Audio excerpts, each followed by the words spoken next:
삼라만상은 생각의 세계입니다. 당신이 보는 모든 것, 파도, 시간, 몸, 나라, 돈, 역사, 눈앞의 물질적 현실, 그리고 하나님과 부처님의 이야기까지 전부 하나의 이야기입니다. 그 어떤 것도 이 법칙을 벗어나지 않습니다. 그리고 모든 이야기 이전에는 생각과 믿음이라는 단계가 있습니다. 이 영상은 그 자리를 가리키기 위한 길입니다. 지금부터 그 길을 함께 걸어가 보겠습니다. 파도를 보며 저기 파도가 온다라고 생각하는 순간 뇌는 파도라는 개념을 창조해 그것을 바다와 분리된 독립된 물체처럼 인식하기 시작합니다. 마치 바다 위에 파도라는 물건이 따로 놓여 있는 것처럼요. 하지만 파도와 바다의 경계는 어디에 있을까요? 파도만 따로 떼어 집으로 가져올 수 있나요? 생각과 언어는 영악합니다. 일렁이다 라는 움직임을 파도라는 명사로 고정시켜 버립니다. 원래 실제하는 것은 에너지가 요동치는 바다라는 전체뿐인데 인간은 그 움직임의 한 조각에 이름표를 붙여 존재를 탄생시킵니다. 이 생각의 칼날은 시간마저 창조합니다.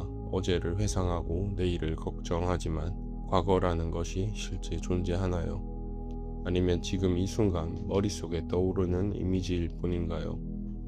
우리가 경험할 수 있는 실제는 오직 지금이라는 찰나의 흐름뿐입니다. 우리 몸도 마찬가지입니다. 거울을 보며 여기는 머리, 여기는 목, 여기는 가슴이라 토막내지만 머리가 끝나고 목이 시작되는 정확한 지점은 어디에도 없습니다. 세포는 단 1마이크로미터의 끊김도 없이 하나의 흐름으로 이어져 있습니다. 칼날을 몸 밖으로 확장해 봅시다. 우리는 나라는 피부안과 공기라는 바깥을 엄격하게 나눕니다. 하지만 숨을 들이마시는 찰나 1초 전까지 공기였던 산소는 혈류에 녹아 나가 됩니다. 당신은 이 우주의 흐름과 단 한순간도 분리된 적이 없습니다. 우리는 깨달아야 할 더 깊은 진실이 있습니다. 우리가 생각을 통해 세상에 이름을 붙이고 나누는 행위는 단순히 머릿속에서 일어나는 관념이 아닙니다. 그것은 양자역학이 말하는 관측 그 자체입니다. 우주라는 무한한 데이터 바다는 원래 형태가 없는 확률적 파동으로 존재합니다. 모든 가능성이 중첩된 카오스 상태죠. 그런데 당신이 그 위에 개념과 인식을 들이대는 순간 파동은 붕괴하고 눈앞에 딱딱한 입자의 현실로 굳어집니다. 이것은 비디오 게임의 렌더링 최적화 원리와 똑같습니다. 당신이 고개를 돌려 바라보는 것만 실시간으로 그래픽이 생성되듯 우주는 당신의 시선이 머무르는 곳만 입자화시킵니다. 즉 당신의 생각은 우주 엔진에 보내는 렌더링 명령문입니다. 이것은 아름다운 풍경이다 라고 정의하며 관측하는 순간 우주는 그 소스 코드에 맞춰 입자들을 배열합니다. 반대로 어떤 사건에 악이라는 이름표를 붙여 관찰하면 우주의 소스 코드는 당신의 세계 안의 실제 악으로 그것을 구현해 당신을 괴롭히기 시작합니다. 당신이 부여한 가치가 곧 당신이 살아가는 매트릭스의 물리법칙이 됩니다. 이것이 삼라만상의 실체이며 이 세상이 가상세계라 불리는 근본적 이유입니다. 그리고 이 가상세계의 코드를 짜는 자는 다른 누구도 아닌 당신 자신입니다. 매 순간 당신이 던지는 시선, 당신이 부여하는 이름, 당신이 매기는 가치, 그것이 곧 당신 우주의 물리법칙이 됩니다. 당신은 이 세계의 관객도 아닙니다. 이 세계의 사용자도 아닙니다. 당신은 이 물리적 우주의 창조자입니다. 생각은 세상을 조각내는 데 그치지 않습니다. 조각난 세상에 선과 악, 옳음과 그름, 아름다움과 추함이라는 이름표를 붙이고 그 위에 가치를 부여합니다. 이것이 인간이 스스로 만든 가장 견고한 감옥, 이분법의 세계입니다. 다시 한번 떠올려 보세요. 가치가 곧 우주의 물리법칙이 된다라고 했습니다. 그렇다면 당신이 부여하는 모든 가치 판단은 단순한 의견이 아니라 당신이 살게 될 세계의 설계도가 되는 셈입니다. 원래 우주에는 옳은 파도, 틀린 파도가 없습니다. 바람도, 비도, 태양도, 누군가의 죽음도, 누군가의 성공도 그 자체로는 아무 의미를 띠지 않습니다. 같은 비를 보고 어떤 사람은 축복이다 라고 말합니다. 어떤 사람은 재수가 없다 라고 합니다. 하늘에서 떨어지는 같은 물방울이 두 사람의 우주에 전혀 다른 사건으로 묻어집니다.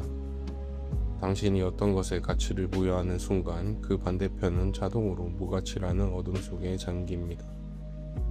성공해야 한다는 이야기가 강해질수록 지금의 나는 가차없는 실패자가 됩니다. 건강해야 한다는 이야기가 강해질수록 지금의 내 몸은 벼람투성이가 됩니다. 사랑받아야 한다는 이야기가 강해질수록 지금의 나는 외로운 사람이 됩니다. 존재하지 않던 결핍이 가치 부여와 동시에 태어납니다. 우리는 마음의 스크린 위에 세상을 창조해 놓고 그 영화 속에서 스스로 심판하는 심판자가 되어버렸습니다. 그리고 가장 잔인한 것은 그 영화의 주연 배우 또한 우리 자신이라는 점입니다. 인간은 자신이 만든 의미를 혼자 간직하지 않습니다. 타인과 나누기 시작합니다. 그리고 수많은 사람들이 같은 의미를 동시에 믿는 순간 그 생각은 한 사람의 상상을 넘어 집단적 현실이 됩니다. 대한민국이라는 선을 떠올려 보세요. 그 경계는 땅 위에 그어진 적이 없습니다. 흙도, 강도, 산도 자신이 어느 나라에 속하는지 모릅니다. 하지만 5천만 명이 그 보이지 않는 선을 함께 믿는 순간 그 선은 군대를 움직이고 세금을 거두고 누군가의 생사를 결정하는 실제가 됩니다. 돈은 어떤가요? 손에 든 10,000원짜리는 잉크가 묻은 종이일 뿐입니다. 하지만 모두가 이 종이에 10,000원의 가치가 있다는 이야기를 믿는 순간 그 종이 한 장으로 누군가는 밥을 먹고 누군가는 집을 잃고 누군가는 평생 그것을 위해 일합니다. 회사, 학교, 결혼, 직업, 계급, 명예, 시간표, 달력, 주말, 월요일 이 중 자연 그 자체와 원래부터 존재하는 것은 단 하나도 없습니다. 전부 인간이 함께 꿈을 꾸고 있는 거대한 약속, 거대한 꿈입니다. 역사, 정치, 이념, 민족, 사회도 마찬가지입니다. 우리가 그것을 위해 싸우고 미워하고 때로는 목숨까지 거는 모든 것. 한 사람의 머릿속에 있을 때는 환상이지만 수억 명의 머릿속에 동시에 있을 때는 세상을 움직이는 힘이 됩니다. 이것이 인간이 만든 가장 신비로운 마술입니다. 보이지 않는 이야기가 보이는 현실보다 더 강해지는 마술. 우리가 현실이라 부르는 세계는 사실 인간이 함께 믿고 있는 거대한 이야기 위에서 움직이고 있습니다. 여기서 가장 많은 사람들이 길을 잃습니다. 그러면 미국이 가짜인가요? 돈은 가짜인가요? 어머니의 사랑도 가짜인가요? 아닙니다. 미국은 분명히 존재합니다. 비행기를 타고 가면 도착하고 TV에서 매일 보이고 5만 명의 군대가 한반도에 주둔합니다. 돈은 분명히 작동합니다. 그것이 없으면 오늘 밥을 먹지 못합니다. 어머니의 사랑은 분명히 느껴집니다.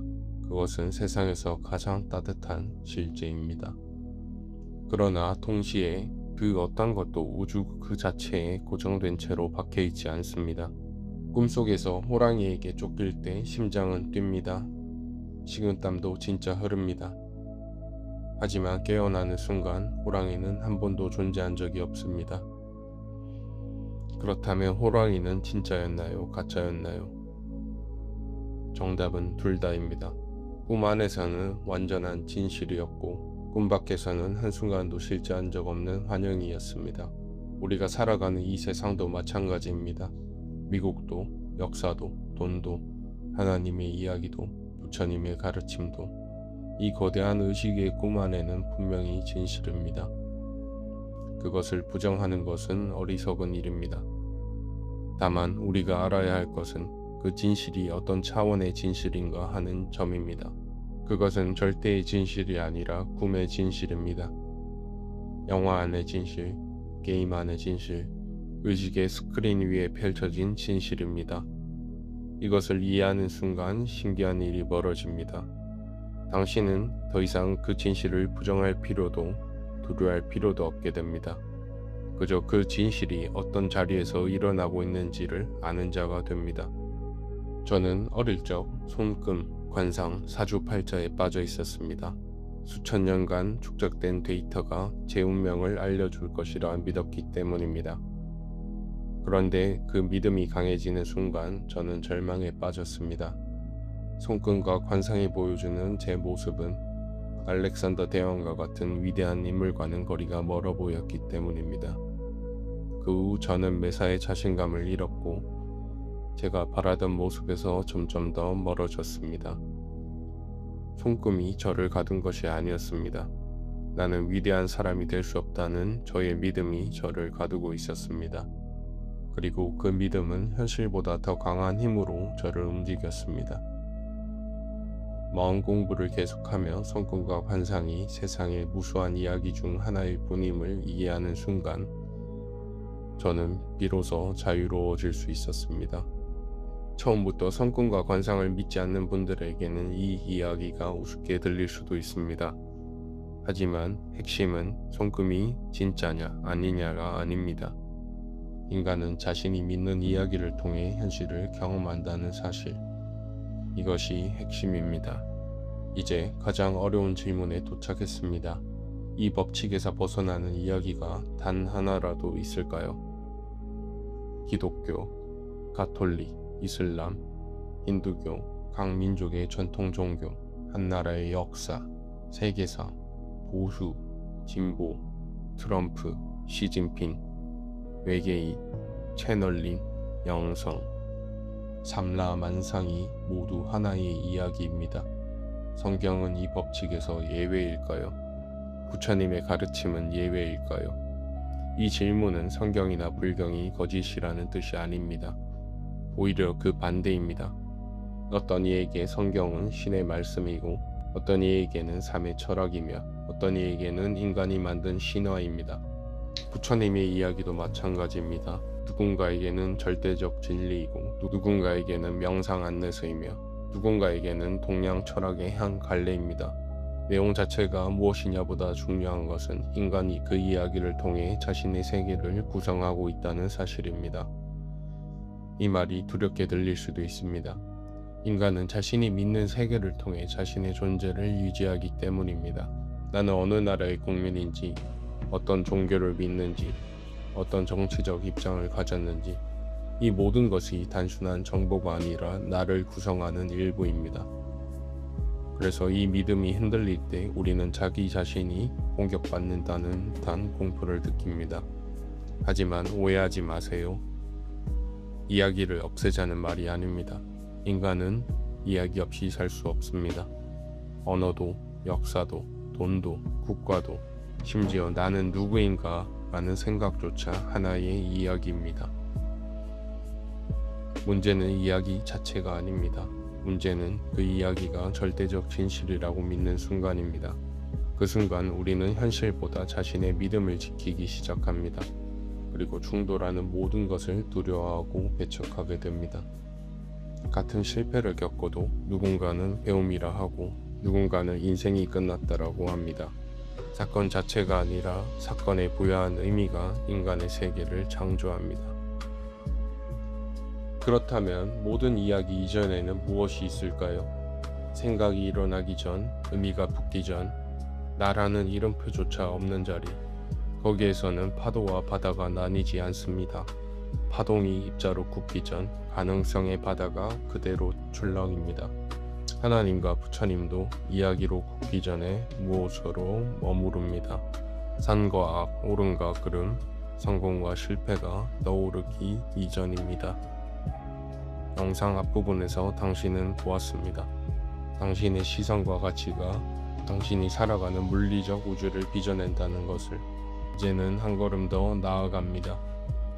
당신이 믿는 신, 당신이 믿는 부처, 당신이 의지하는 모든 영적 이야기, 지옥, 윤회, 깨달음, 영혼, 차원, 채널링, 그것조차 당신의 의식 위에 떠오르고 당신의 마음이 부여한 풍경입니다. 당신은 물리적 우주의 창조자일 뿐만 아니라 영적 세계의 창조자이기도 합니다. 신을 믿어도 좋습니다. 부처를 따라도 좋습니다. 다만 이제는 압니다. 그 신과 부처가 떠오르는 자리, 그 자리가 곧 당신이라는 것을. 우리가 진짜로 만나야 할 것은 어떤 이야기가 옳은가가 아니라 모든 이야기가 떠오르는 그 바탕입니다. 그 바탕이 곧 당신입니다. 여기서 가장 충격적인 진실이 드러납니다. 석가모니 부처님께서 태어나자마자 외치셨다는 말. 천상천하 유아 독존, 하늘 위 하늘 아래 오직 나 홀로 존귀하다. 이 나는 누구일까요? 인도의 왕자 시다르타라는 한 사람의 자아였을까요? 아닙니다.